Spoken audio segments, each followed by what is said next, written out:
Yes. Ya, jadi terima kasih sudah menghadiri undangan kami. Jadi kita hari ini agendanya ngobrol ya terkait dengan SPAK ini. Ngobrol dalam arti karena saya menerima banyak laporan gitu ya terkait dengan apa belum cukupnya nilai anak-anak kita di SPAK.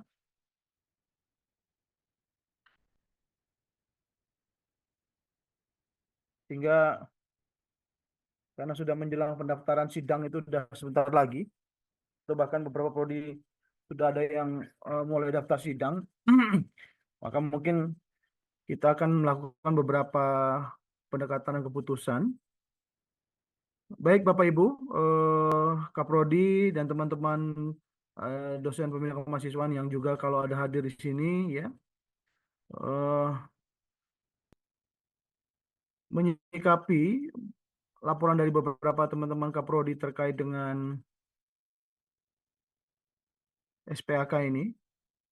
Kalau kita lihat bahwa memang rasanya persentase yang memenuhi kecukupan untuk menjadi eligibilitas sidang itu memang masih sedikit ya.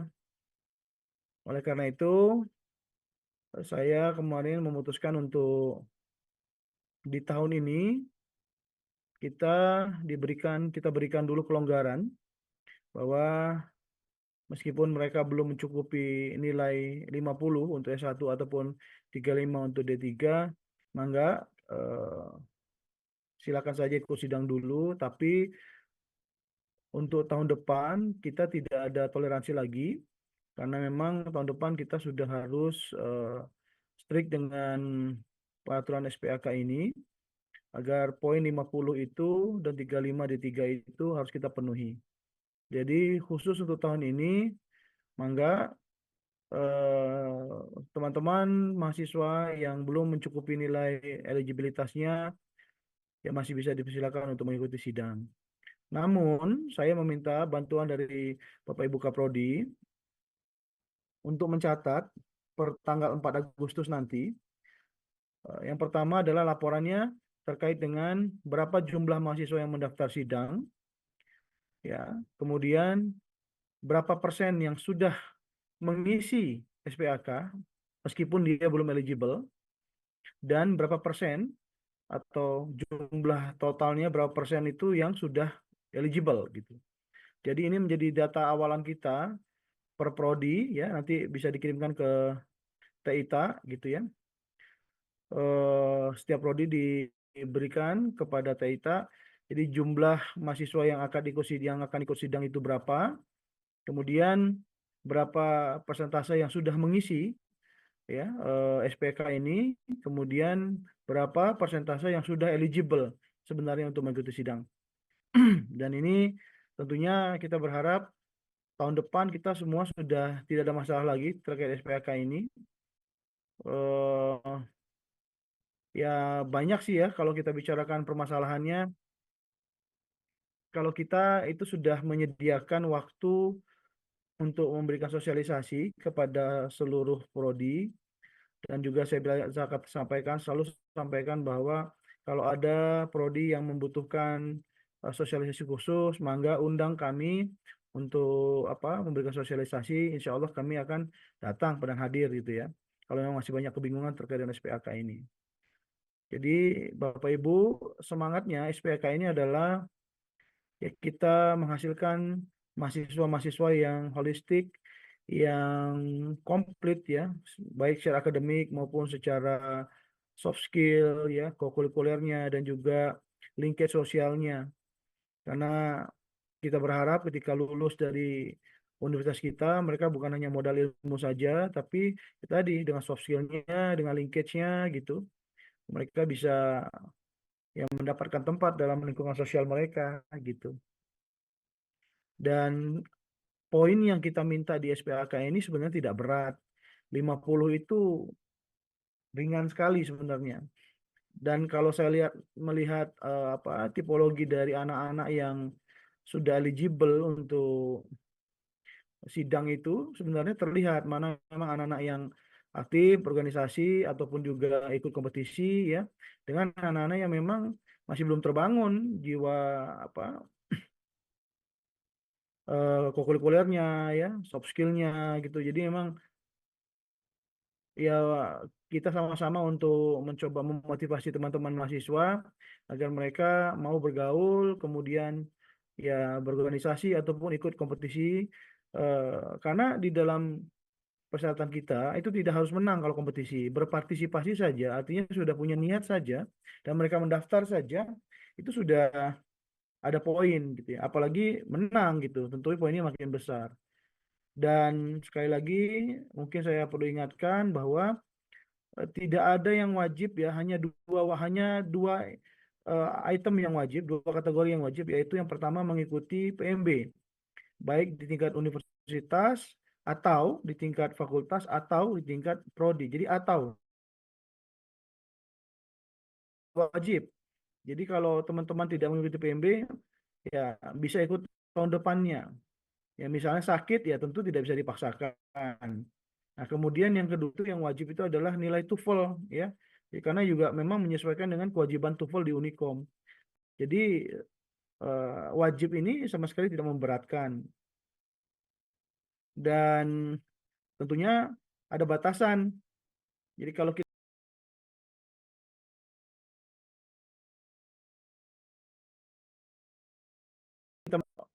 dia juara catur misalnya atau juara pencak silat itu hanya bisa mengupload 2 kali dari sisi kompetisi dari 2 kejuaraan yang berbeda.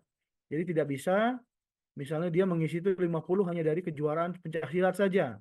Nah, itu tidak bisa. Jadi maksimal 2 kali yang dihitung di dalam eh, penilaian kita, ya. Jadi kalau dia mengikuti kompetisi, ya 2 kompetisi yang diikuti yang akan kita nilai. Ya, kalau semuanya dinilai dari satu kompetisi, ya tidak akan tercipta itu, tidak akan terbentuk sifat holistik yang kita harapkan dari mahasiswa kita. Jadi begitu Bapak Ibu, hari ini kita ngobrol-ngobrol saja, tapi intinya bahwa untuk tahun ini eh, kita berikan kelonggaran dulu ya untuk tahun ini kepada seluruh mahasiswa kita, maka meskipun dia belum eligible itu bisa mengikuti sidang gitu. Tapi tolong tadi saya meminta seluruh teman-teman Bapak Ibu Kaprodi mencatat berapa banyak mahasiswa di prodinya yang akan mengikuti sidang, kemudian berapa jumlah persentase yang sudah mengisi, artinya tidak nol poinnya di apa di SPAK, kemudian berapa persen juga yang sudah eligible, yang sudah memenuhi nilai, ya itu akan dijadikan data apa awalan untuk kita, dan tentunya tahun depan mudah-mudahan kita semua sudah 100% bisa melaksanakan SPAK kita. Mungkin begitu Bapak Ibu pengantar saya. Ada yang mau ditanyakan, mangga. Kalau ada yang ditanyakan atau ada yang apa,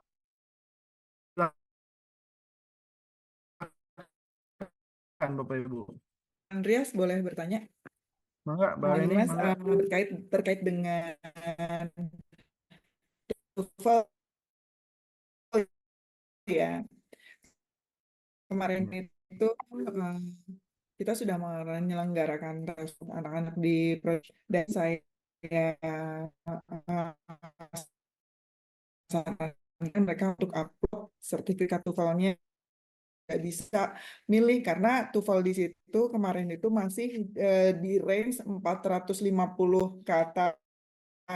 Padahal kan SK yang kita terima itu untuk ekonomi, khususnya untuk ilmu sosial kayaknya ya. Ilmu sosial itu kan dari Unicom itu minimal 400 gitu. Nah, itu mungkin yang jadi masukan mungkin di lapangan mungkin untuk dirubah itunya ya Mas ya. Apa minimal TOEFL-nya gitu.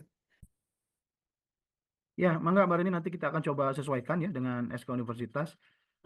Mungkin nanti saya akan koordinasi dengan Pak Eko. Ini ada juga Pak Eko di sini yang bertanggung jawab dengan sistem. Terima kasih Pak Eko sudah hadir. Nanti mungkin kita akan koordinasikan dengan Pak Eko untuk menyesuaikan dengan SK yang dibuat oleh universitas. Jadi kalau pertimbangan kami waktu itu karena menyesuaikan dengan kebutuhan lingkungan kerja tadinya awal begitu ya. Jadi minimal 450 atau sosial 500 apa untuk yang sastra Inggris dengan HI 500 tadinya begitu untuk jadi kalau lulus mereka tuh sudah fluen lah dalam konteks Inggrisnya. Tapi memang nanti kita sesuaikan saja dengan SK yang dikeluarkan oleh universitas. Terima kasih banyak masukannya, Mbak Reni. Ya, Makasih, monggo. Mas. Silakan Bapak Ibu, ada yang lain? Izin, selamat pagi Pak Andreas. Ya, mangga Pak Joko. Sharing aja ya Pak ya. Kalau tadi itu dikatakan bahwa kita akan tunda dulu ya untuk masalah pemberlakuan SPKA ini. Nah, SPAK ini mungkin ada beberapa pertimbangan ya yang harus kita sikapi bersama-sama. Pertama, SPK ini tidak bermasalah untuk mahasiswa yang berjiwa kompetisi ya, seperti yang Pak Andreas sampaikan tadi. Dan tidak bermasalah juga untuk mahasiswa yang sering berinteraksi dengan dosen. Dan tidak bermasalah untuk yang rajin terlibat dalam kegiatan kemahasiswaan. Nah, namun SPK ini akan menjadi sangat bermasalah bagi mahasiswa yang biasa-biasa saja. Tidak ada kemampuan kompetisi, tidak ada prestasi, dan jarang terlihat di kampus. Nah, apakah ini nanti tidak akan mempersulit mahasiswa ya? Padahal mahasiswa itu pintar, Pak. Dan mungkin juga justru kami memprediksi apakah nanti justru SPK ini akan menyebabkan jumlah mahasiswa yang lulus tidak tepat waktu akan bertambah banyak. Soalnya gini, Pak, boro-boro mikirin sulitnya prasyarat untuk mau lulus di prodi masing-masing ya. Apalagi ditambah dengan mikirin prasyarat yang ada di SPK. Itu yang harus dipertimbangkan lagi ya, Pak Andreas ya. Itu satu. Terus yang kedua, mungkin ini terkait sistem saja ya. Beberapa kegiatan itu sudah disampaikan atau diklaim oleh mahasiswa dalam software. Tetapi mahasiswa kami menyatakan proses verifikasinya itu lama dan bahkan tidak tahu apakah kegiatan yang diklaim itu sudah di ACC untuk memperoleh poin atau tidak. Ini laporan dari mahasiswa kami. Dan di Prodi pun kami sebagai Kaprodi cuma bisa memantaunya itu verifikasi TOEFL saja. Tidak tahu betul apa enggak ini ya. Tapi kalau saya lihat di sistem saya di Siakat, saya cuma memang bisa lihatnya TOEFL saja verifikasinya.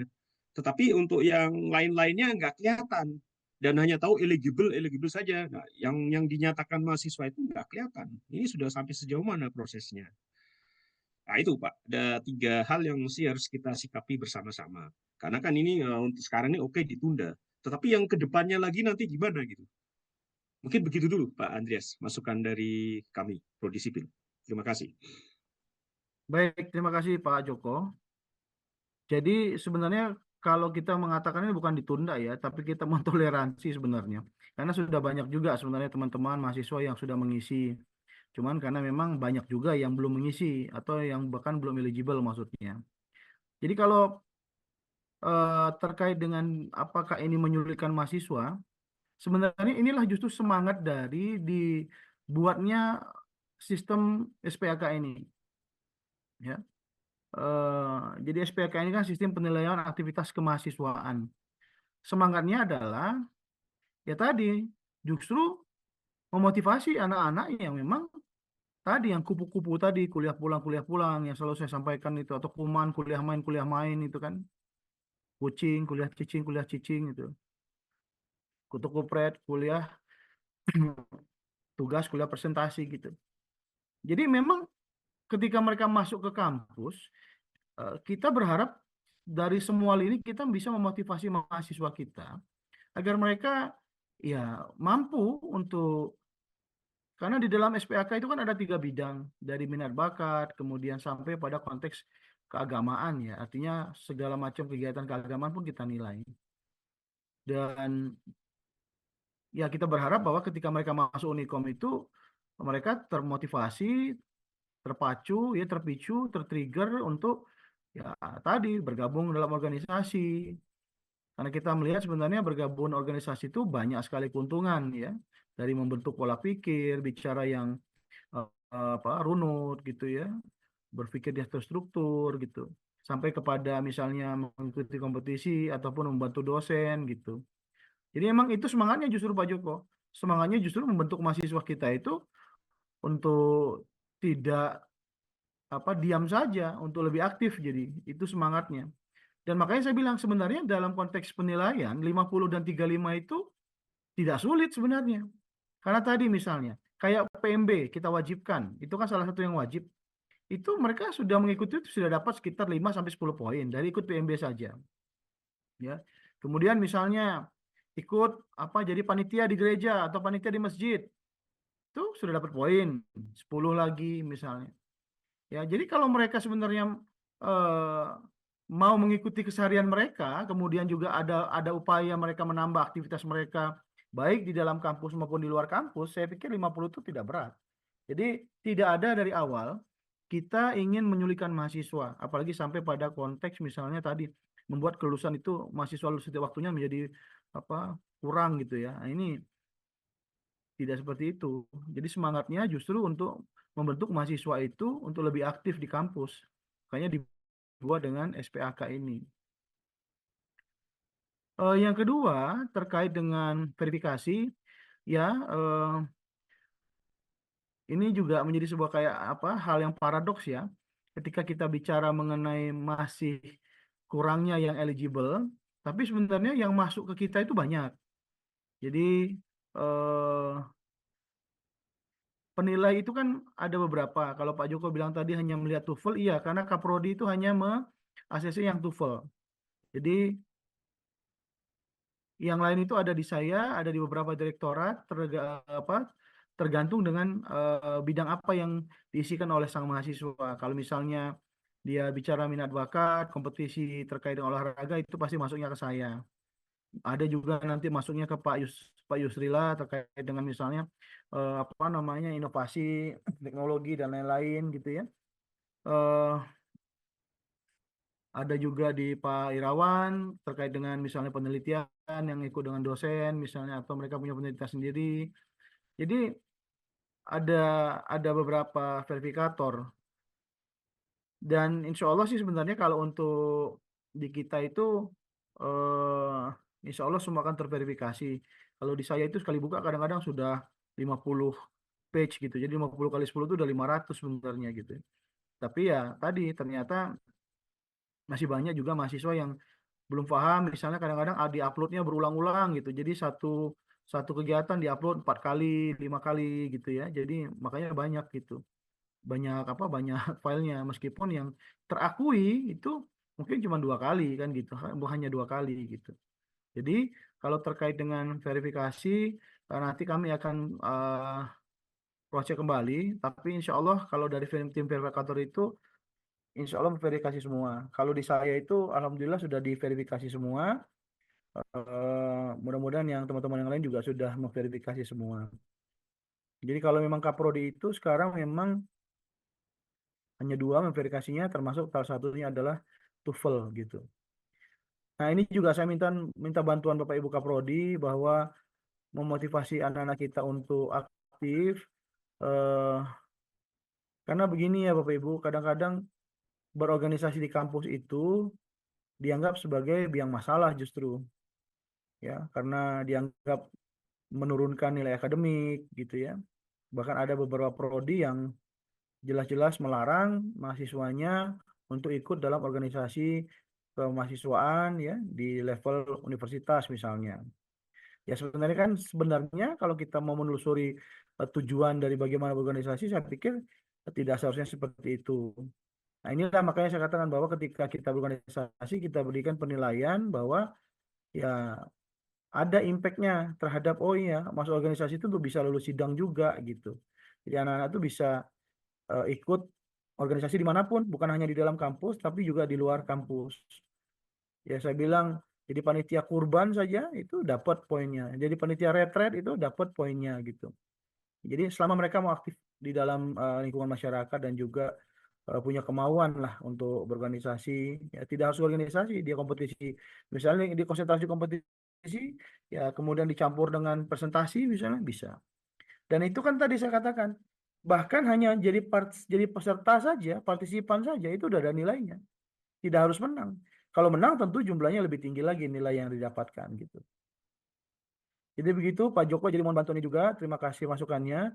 Mudah-mudahan ya kita semua bisa men-trigger, memotivasi anak-anak kita untuk menjadi anak-anak yang lebih holistik, lebih komplit ya.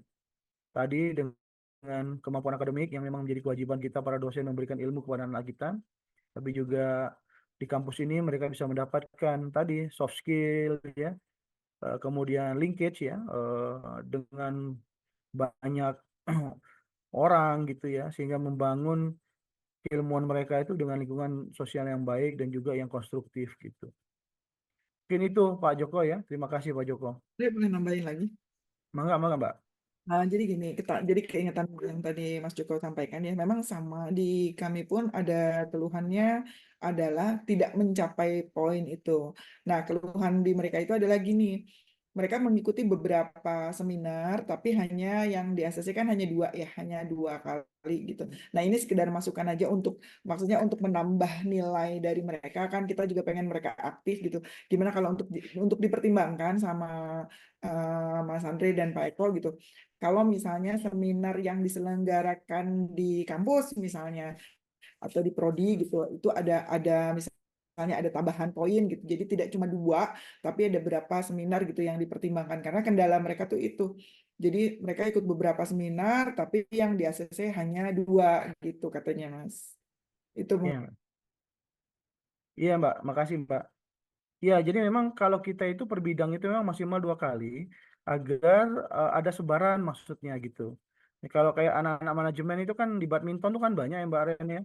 Ya, kalau misalnya kayak Fajar itu, dia nggak usah ngisi yang lain, cuma ikut kejuaraan aja beres itu kan gitu. Tapi kan kita tidak berharapnya dari satu apa kompetisi saja gitu. Maksudnya dari jalur kompetisi saja. Dia juga harus masuk dalam jalur yang lain gitu maksudnya tadi. Kita berharap seperti itu. Ya, kalau seminar kita berikan juga karena seminar itu kan ada poin masing-masing tuh baik itu di level universitas penyelenggaranya ataupun di level regional, nasional, internasional itu poinnya berbeda. Jadi kalau misalnya teman-teman itu mengupload misalnya ada 5 seminar, tentunya kita akan masuk ke sistem itu nilai yang tertinggi. Jadi internasional yang dinilai, kemudian misalnya nasional gitu. Jadi dua nilai yang tertinggi yang akan diberikan penilaiannya. Jadi kita mengharapkan tuh satu mahasiswa itu punya sebaran lah ya. Jadi kalau juara saja dapat 15 misalnya satu kompetisi untuk level nasional. 2 kali juara itu dapat 30 sudah. 30 itu ditambah ikut PMB 10 udah 40 Mbak Reni. Jadi tinggal cari 10 lagi sebenarnya gitu. Sebenarnya yang ya 10 itu sebenarnya nggak begitu sulit gitu dari kepanitiaan. Ini kan ikut panitia apa pun boleh itu. Di kampus misalnya ada apa acara apa jadi panitia itu bisa di UKM jadi panitia kita akui semua nilainya itu.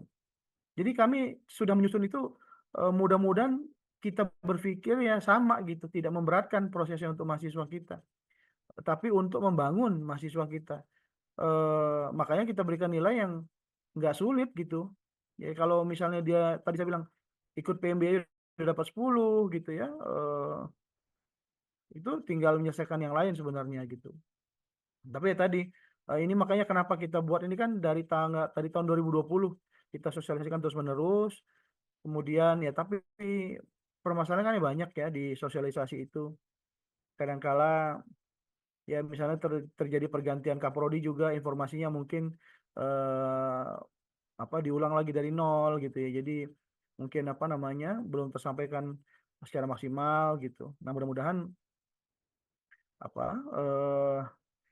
dengan diberikannya perpanjangan toleransi ini kita berharap tahun depan kita semua punya komitmen yang sama untuk membangun mengkonstruksikan mahasiswa kita agar mereka punya goodwill yang tinggi untuk mengisi SPAK kita dan eligible gitu.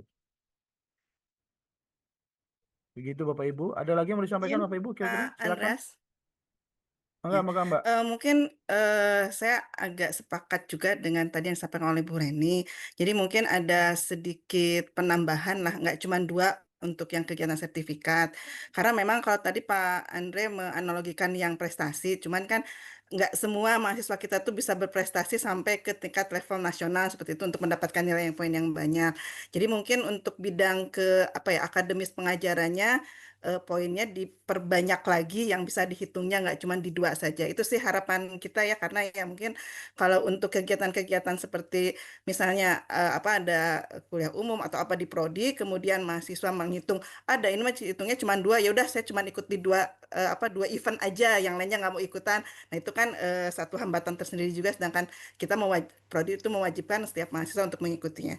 Mungkin masukkan aja Mbak Andreas agar perhitungannya tidak straight kalau untuk kegiatan akademik hanya di 2 kegiatan saja. Terima kasih Pak Andreas. Mangga Mbak Nia, atur nuhun, terima kasih. Ya nanti coba kita pertimbangkan kembali. Eh, kita akan coba lihat memang poin mana mahasiswa itu lebih banyak masuk nilainya.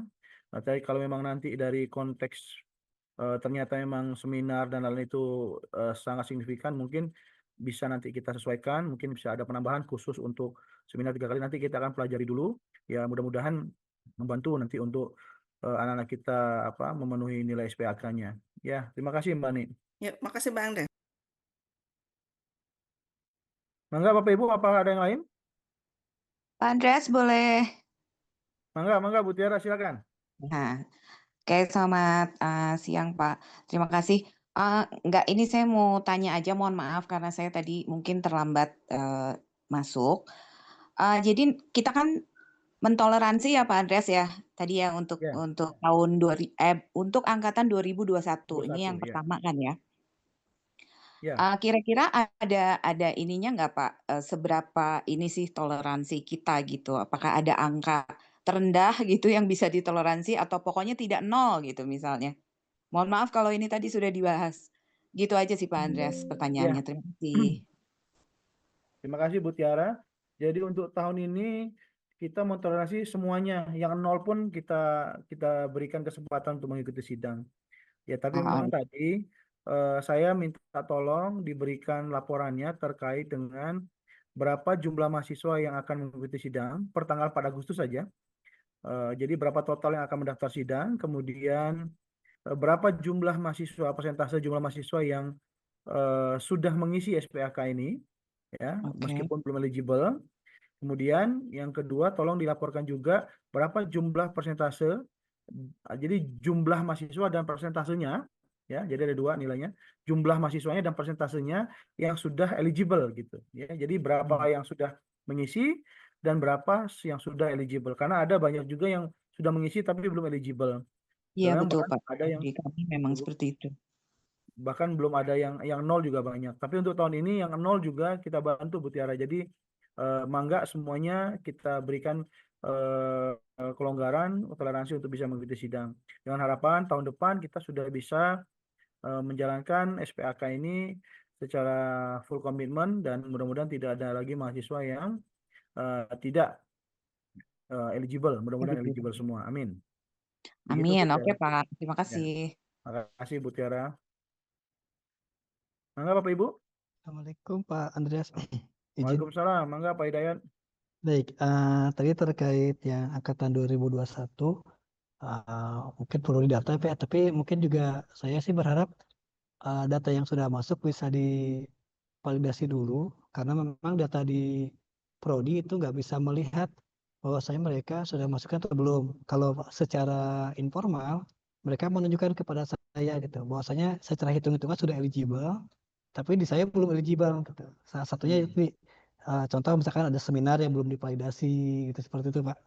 Jadi tidak rasanya mungkin sepertinya validator belum memvalidasi sebagian yang dimasukkan oleh mahasiswa. Kalau dari TOEFL asisten kan ada di Prodi, kemudian kalau kegiatan kemahasiswaan itu ada di Pak Bapak ya, jadi emang sudah kelihatan ada gitu. Cuma kayak yang lainnya itu nggak ada gitu. Kompetisi ada di Pak Yus juga ada laporan ke saya juga beberapa salah masukin gitu. Itu mungkin Pak untuk rekap yang tahun yang ini. Kemudian tadi saya setuju dengan yang diusulkan Bu Reni, mungkin tidak perlu batasannya tidak dibatasi 2 gitu ya gitu. Bahkan saya lebih cenderung kenapa tidak semua diakomodir gitu. Artinya berapapun yang dimasukkan mahasiswa itu dicatat saja gitu. Sehingga kalau perlu mungkin nanti ada reward. Siapa mahasiswa di tahun itu yang memiliki nilai SPAK tertinggi misalkan. Sehingga itu bisa jadi mungkin mudah jadi motivasi gitu.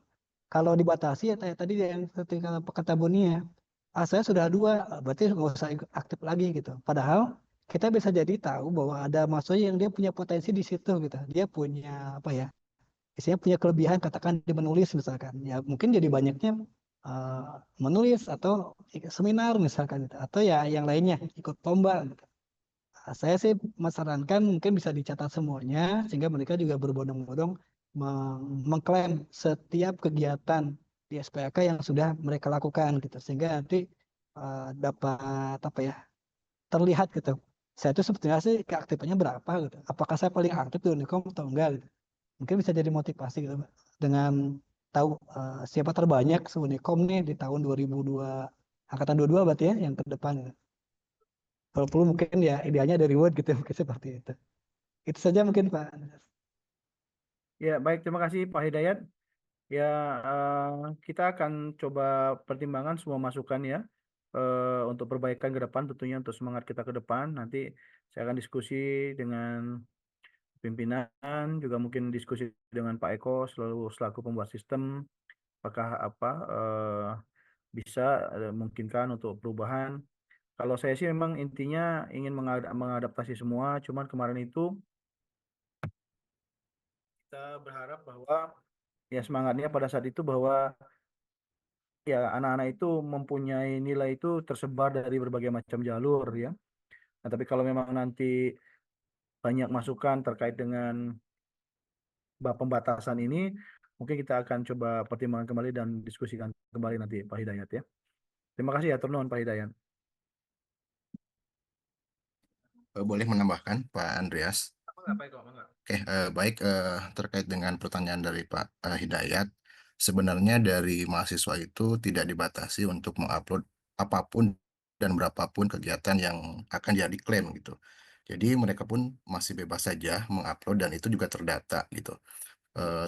Terdata semuanya, poin yang dimasukkan itu berapa, itu terdata. Cuman memang sewaktu kita calculate untuk akhir, untuk eligibilitas gitu ya, memang kita batasi dengan yang tadi aturan pembatasannya gitu Pak. Jadi kalau secara umum apa semua yang diinformasikan oleh mahasiswa itu akan tercatat di sistem gitu Pak. Poin-poinnya juga semuanya akan tercatat. Begitu. Begitu Pak Hidayat dan Pak Andreas. Ya, terima kasih Pak Baik, Eko. terima kasih Pak Eko.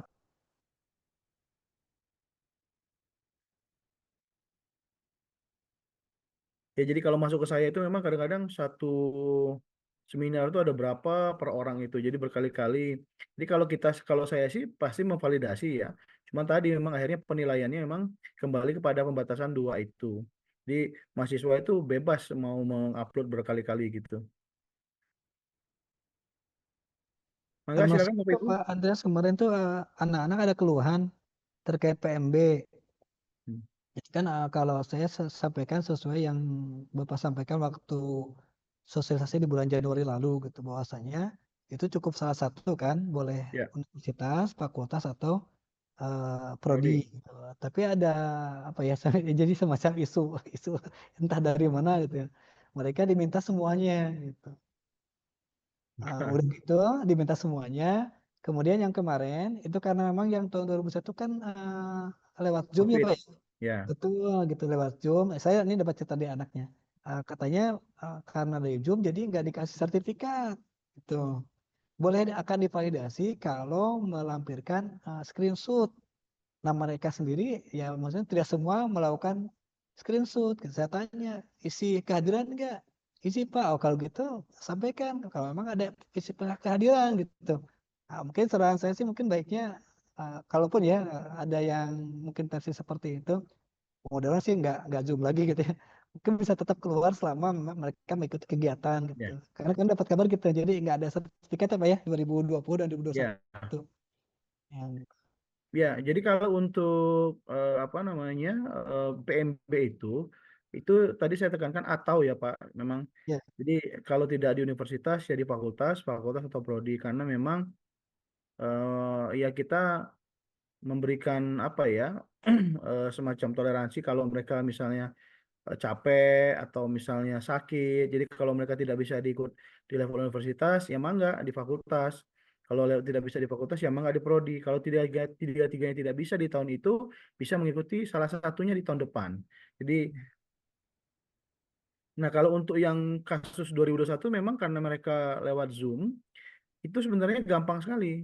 Kalau mereka tidak sempat men-screenshot apa kegiatan mereka, ya tinggal misalnya ada name tag kah atau apa gitu yang menyatakan keterlibatan mereka dalam PMB, itu ya silakan saja tadi daftar hadir gitu ya. Atau pada saat Zoom begini misalnya teman, cuman ya tadi dalam foto itu dijelaskan atau dilingkari ini saya gitu. Karena kalau misalnya fotonya ada 40 orang ini ikut, saya kan nggak tahu yang mana orangnya gitu kan.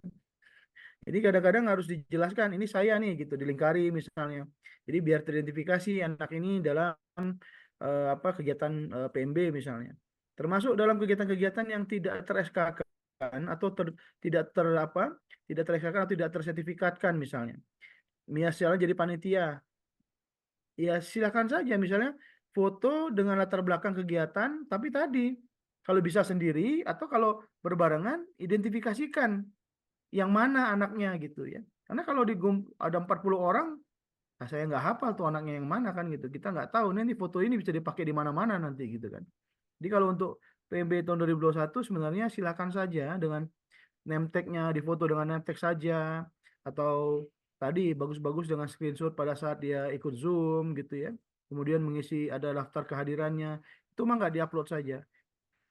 Dan kami ini Pak rasanya tidak banyak yang kami tolak dan kami tidak setujui karena memang apa semangatnya kami nilai gitu. Jadi kalau teman-teman tuh masih ada salah foto aja masih kadang-kadang masih saya setujui juga gitu. Yang penting ya saya melihat apa niat baiknya lah sudah mau mengisi dan juga apa dan sudah juga eh, mengikuti lah meskipun pembuktiannya mungkin belum terlalu valid tapi insya Allah kami setujui gitu. Jadi nggak terlalu strict sekali saya dalam konteks itu. Yang penting mereka udah mau ngisi gitu dan juga ya kita sudah oh ya pasti ikut lah anak ini. Nggak mungkin kita berpikir macam-macam gitu kan. Gitu. Mangga Pak Yefri?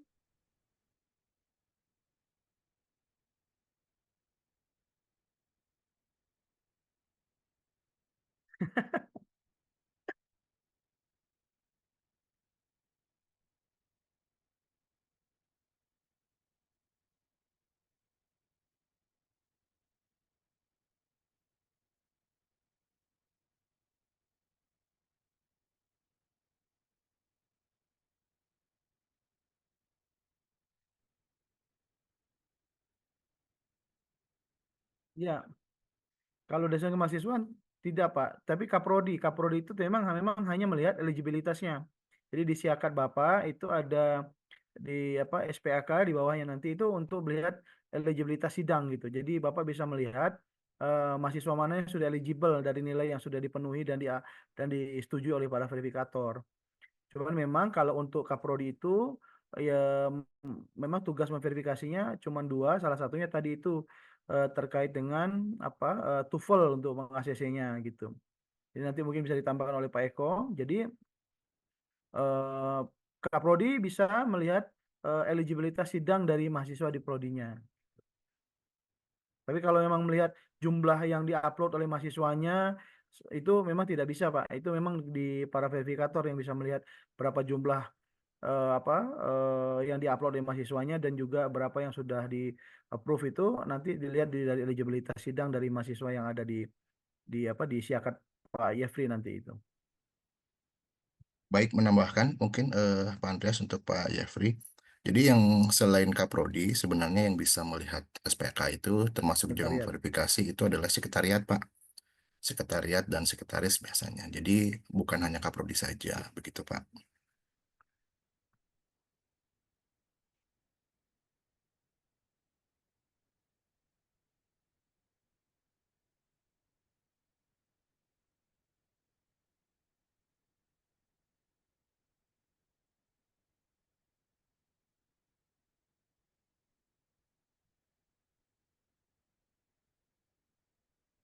Ya, nanti kalau untuk verifikasi itu dibantu sama Sekre biasanya, Pak. Jadi Pak Yefri bisa lihat tuh yang sudah eligible berapa, yang belum eligible berapa gitu. Kalau Menambahkan Pak Andreas, mungkin Pak Andreas, Ya, enggak? mumpung ingat gitu tadi membahas terkait dengan PMB gitu. Ada beberapa mahasiswa di semester yang lalu itu kan ada yang limpahan ke Unikom ya Pak ya. Artinya sebenarnya yang bersangkutan itu belum melakukan proses PMB yang biasa kita lakukan. Mumpung ingat gitu apa biar tidak lupa, bisa mungkin dari Pak Andreas apa mengencourage kembali beberapa mahasiswa limpahan tersebut untuk tahun ini bisa mengikuti PMB lagi gitu. Seperti itu Pak. Kemudian ini ada beberapa yang nanya ke saya sebenarnya Pak terkait dengan aturan dari atau perkalian atau apa namanya aturan yang tadi dua kali penghitungan. Nah, itu saran saya adalah mungkin dari Pak Andreas atau Bu Ita kita bisa menyampaikan kembali dokumen dari rancangan penilaian SPK tersebut ke setiap prodi begitu Pak. Karena khawatirnya mungkin ada beberapa teman-teman di sini, rekan-rekan Kaprodi di sini yang belum mendapatkan si buku draft yang Pak Andreas buat itu.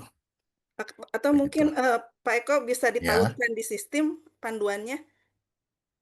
kalau panduannya sebenarnya kalau ada ya boleh kami Ya, jadi biar nanti dipandukan gitu siapapun kan. yang menjabatnya pada saat dia ada itu bisa ngebuka sendiri gitu. Ya, boleh Bu ditampung ya Bu ya, karena Ya. sejatinya sebenarnya kalau dari sisi mahasiswa itu sebenarnya sudah bisa tahu Bu. Jadi eh, aturan dari minatnya berapa kali dihitung, kemudian penalarannya berapa kali dihitung. Dari sisi mahasiswa memang ada gitu bisa dilihat. Nanti ketika memang dari verifikator dari prodi memang menginginkan si referensi kegiatan atau aturan dari penghitungan tersebut ada di sistemnya, itu nanti kita akan tampung agar mungkin bisa mengakomodir di sana. Begitu Bu. Oh ya, Pak Eko izin tanya. Ini kita hanya bisa kalau yang prodi bisa lihatnya di angkatan terakhir aja ya? Oh, enggak juga Pak, karena kalau yang status eligible itu pembatasannya adalah mahasiswa yang mengambil mata kuliah skripsi atau tugas akhir gitu. Itu yang status Hmm. eligible-nya begitu Pak ya. Oh, Nah, jadi apa namanya yang masuk ke status eligible-nya ya memang yang ada kondisi saat ini di semester yang sekarang itu sedang mengambil mata kuliah skripsi atau tugas akhir begitu Pak. Nah, cuman kalau dari sisi semua mahasiswa yang melakukan apa input data itu bisa dilakukan di menu verifikasi gitu. Khusus yang masuk ke prodi yang memang perlu diverifikasi oleh prodi khususnya dari bagian verifikasi TOEFL begitu Pak Hidayat. hmm. Jadi kemungkinan kalau di menu eligible itu tadi Pak Hidayat bilang tidak semua mahasiswa, ya kemungkinan memang ada hanya ditampilkan mahasiswa yang mengambil skripsinya saja begitu Pak. Nah, Skripsi atau tugas akhir. berarti yang bisa melihat semua siapa ya Pak ya? Maksudnya kalau di prodi gitu. Ada nggak ya? Untuk melihat semua juga Kaprodi bisa, cuman diverifikasi Pak di menu verifikasi Oh. artinya semua mahasiswa yang pernah nginput data untuk yang diverifikasi oleh Prodi, terutama TOEFL itu bisa dilihat oleh Prodi gitu.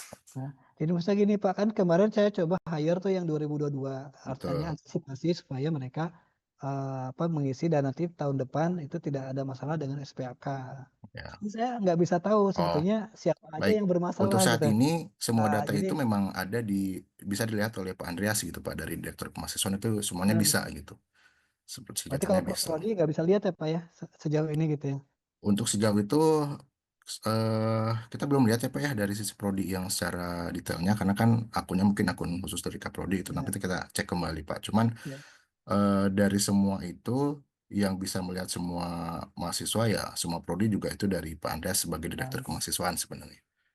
karena kemarin gini Pak, saya kesulitannya ketika selalu aja sampaikan, ayo dipenuhi, dipenuhi, dipenuhi. Pertama, saya tidak bisa melihat angkatan yang di bawah yang sedang tugas akhir gitu. Walaupun mereka di Gendotna yang terakhir pun gitu. Saya hire juga mereka dengan berbagai kegiatan di Prodi. Cuma nggak bisa juga lihat hasilnya ya. Tadi kendalanya karena tidak begitu mereka input, kemudian divalidasi oleh verifikator gitu Pak. Jadi nggak ketahuan tuh eligible atau tidak gitu. Nah, mungkin saya sih usulnya ke depan kami dari Prodi mungkin bisa melihat setidaknya mungkin katakanlah 2 angkatan terakhir sehingga yang angkatan apa ya istilahnya dia punya waktu bisa mengejar ketertinggalan kalau memang seumpama syaratnya masih seperti yang sekarang berlaku gitu, Pak.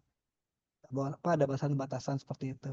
Karena kalau di tahun terakhir rasanya mungkin agak repot ya, mereka keteteran dengan tugas akhir, belum dengan tugas-tugas kuliah gitu.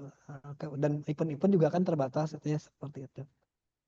Asumsinya gitu Pak. Intinya sebenarnya sih sebetulnya memberikan jalan bagi yang mereka mahasiswa yang tadi mungkin ya kurang, dalam tanda petik kurang gaul gitu ya. Gitu. Jadi hanya kuliah gitu. Mungkin kalau PMB ikut gitu. TUPAL pasti ikut kan karena wajib dari prodi. Tapi ketika yang lain-lain seminar mungkin enggak gitu ya. Dengan masyarakat juga enggak. Tapi kalau mepet agak sulit gitu untuk mengantisipasi. Padahal di luar itu kita pun sama punya kesulitan untuk mengantisipasi mahasiswa lulus kurang tepat waktu dengan masalah skripsi gitu. Jadi ketika ini jadi kendala baru, nah ini juga jadi khawatir. Tapi kalau bisa kita antisipasi dari jauh-jauh, jadi katakan dari semester 5 tuh sudah ketahuan. Nah, jadi ayo isi sehingga semester 6 7 7 8 itu mereka tidak harus istilahnya ngejar-ngejar SPAK lah gitu, bisa fokus dengan skripsi gitu, Pak. Harapannya gitu sih kalau saya. Baik Pak Hidayat, terima kasih ya sarannya. Cuman memang sebenarnya mahasiswa itu sudah mengetahui SPK dari semester 1 ya Pak Andreas ya. Bahkan Pak Andreas juga sudah mensosialisasikan sewaktu prosesi penerimaan mahasiswa baru gitu di Sabuga itu seharusnya memang mahasiswa sudah aware adanya kewajiban atau aktivitas yang memang perlu dilaporkan seperti itu. Bahkan juga eh, di ketika dia memang sudah resmi jadi mahasiswa Unikom, dia tuh juga bisa langsung akses SPAK-nya sih Pak Hidayat. Jadi minimal dari sisi mahasiswanya itu harusnya memang mahasiswa udah aware dari dulu gitu. Belum kalau dari tadi saran yang untuk sisi strukturalnya bisa nge-fill, itu nanti kita tampung dulu Pak, kita petakan dulu gitu ya kebutuhannya seperti apa. Begitu Pak Hidayat. Oke, terima kasih Pak Eko. Ya, sama-sama. Ya, jadi itu ya, terima kasih Pak Eko. Jadi maksud saya gini, ini mungkin karena masa transisi ya Bapak Ibu. Jadi kalau masa peralihan itu memang mungkin ada muncullah beberapa kendala. Dan mudah-mudahan nanti kalau sudah running, sudah menjadi budaya bagi mahasiswa kita bahwa mereka punya kesadaran untuk mengisi gitu ya. Mudah-mudahan ini tahun-tahun ke depan sudah berjalan dengan baik gitu ya. Kalau sekarang mungkin karena memang ini case pertama, yang angkatan pertama yang dijadikan standar penilaian, mungkin ya tadi masa peralihan ini, masa transisi ini memang muncul ya banyak masalah. Eh, dan saya berharap Bapak Ibu, kalau kami diundang untuk diminta menjelaskan kembali sosialisasi terkait dengan SPAK di prodi Bapak Ibu, mangga kami akan hadir. Mohon disediakan saja waktunya. Ini sangat fleksibel, bisa offline atau bisa online via Zoom juga. Yang penting adalah mahasiswa sudah paham apa yang menjadi tugas mereka untuk mengisi SPAK ini.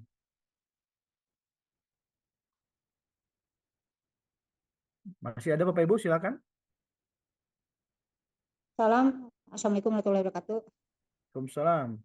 Ya, Pak Andreas, punten ini Mangga. dari Prodi DG. Oh iya, Ya, saya boleh nebeng nih. dulu yang punya sekre, soalnya tadi nggak bisa masuk, kuotanya udah habis.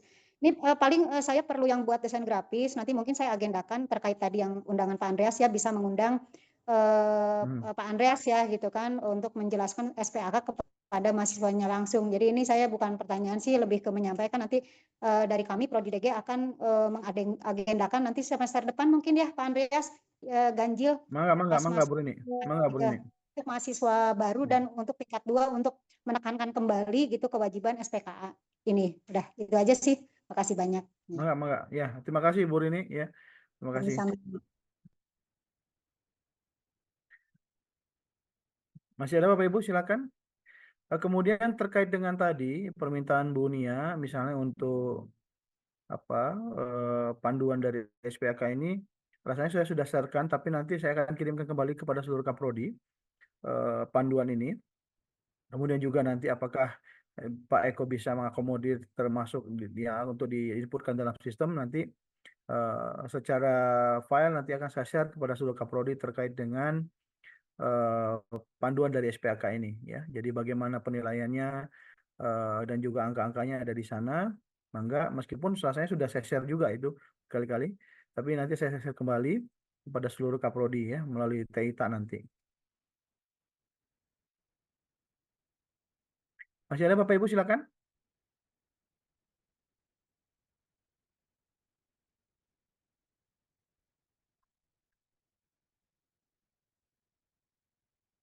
Baik, kayaknya udah nggak ada nih ya, alhamdulillah. Jadi Bapak Ibu, saya ucapkan terima kasih sekali lagi atas kehadirannya. Eh, ini ada pertanyaan dari Pak Yefri, kalau dosen wali bisa lihat SPAK. Untuk sampai hari ini menunya ya Pak Eko ya memang baru Kaprodi yang bisa melihat, Kaprodi dan Sekretariat tadi yang bisa melihat SPAK. Jadi dosen wali memang belum bisa melihat SPAK-nya Pak. Nanti kita akan coba bicarakan dan kita tampung dulu. Mudah-mudahan perbaikan-perbaikan dari masukan Bapak Ibu bisa menyempurnakan SPAK kita. Jadi terima kasih sekali lagi Bapak Ibu sudah menghadiri obrolan diskusi ini ya terkait dengan SPAK.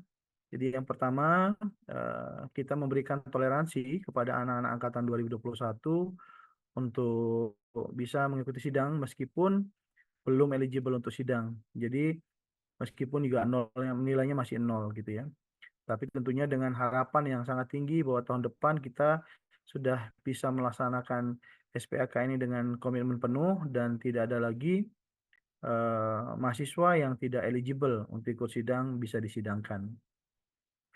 Yang kedua, saya mohon bantuan Bapak Ibu untuk menyampaikan laporan terkait dengan berapa jumlah mahasiswa yang akan mengikuti sidang per tanggal 4 Agustus saja. Dan kemudian berapa jumlah dan persentase mahasiswa yang sudah mengisi SPAK.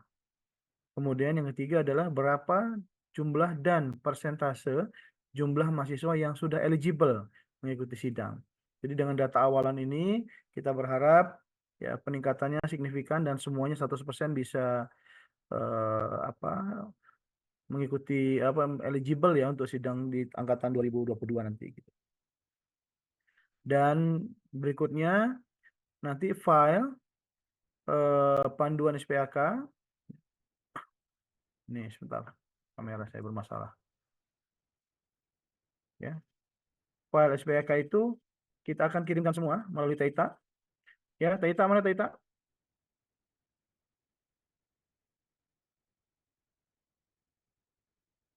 TITA.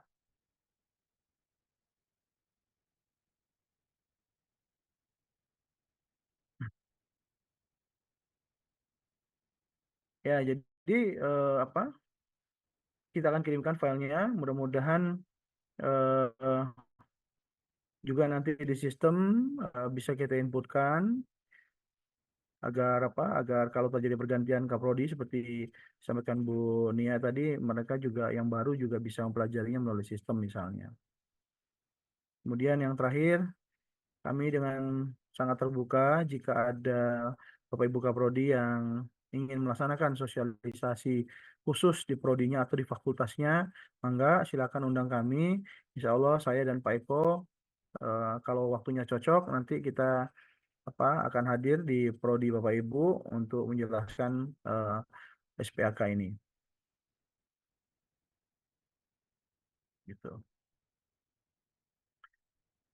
Baik, mungkin itu saja Bapak Ibu ya. Rasanya sudah cukup kita ngobrolnya. Kalau memang nanti ada silakan langsung bisa WhatsApp pribadi ke saya atau melalui ITA juga mangga. Mudah-mudahan SPAK kita ini dia bisa dijalankan secara full komitmen oleh mahasiswa kita. Karena ketika kami membuat sistem ini hanya untuk berorientasi kepada mahasiswa kita, agar mahasiswa kita itu punya daya saing yang tinggi, bahwa bukan hanya dari konteks akademiknya saja, tapi tadi bahwa anak-anak kita bekali dengan soft skill-nya, dengan kemampuan bersosialisasinya, membentuk linkage gitu ya. Karena kadang-kadang hal seperti itu yang justru menjadi yang disebut penunjang, tapi kadang-kadang menjadi utama untuk mahasiswa kita. Kadang-kadang ada saja mahasiswa yang pintar, yang pandai, tapi tadi karena tidak mampu bersosialisasi, akhirnya ya tidak menjadi apa-apa dalam lingkungan gitu. Mudah-mudahan kita bisa membentuk mahasiswa kita dengan full karakter, ya sesuai dengan yang kami sudah buat juga panduan mahasiswa dengan pembentukan karakter mahasiswanya, ya di panduannya ada. Nah, ditambah dengan SPAK ini. Jadi intinya sekali lagi tidak ada maksud dari kami untuk memberatkan mahasiswa atau juga misalnya menambah yang namanya jumlah mahasiswa yang lulusnya tidak tepat waktu, tentu tidak, karena justru dari semangat membuat mahasiswa, membentuk mahasiswa kita menjadi mahasiswa yang holistik, yang komplit, inilah yang kita harapkan mampu menjadikan mereka menjadi orang yang berguna dalam masyarakat dan juga untuk mereka sendiri gitu.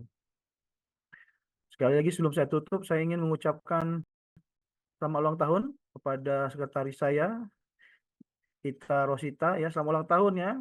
Insya Allah. HBD Teh Itma. Dia pakai PC itu. Selamat Selamat ulang tahun, Ita Teh Ita. Itma. Mudah-mudahan. Selamat ulang tahun, makan-makan. Oh, makan-makan tak katanya.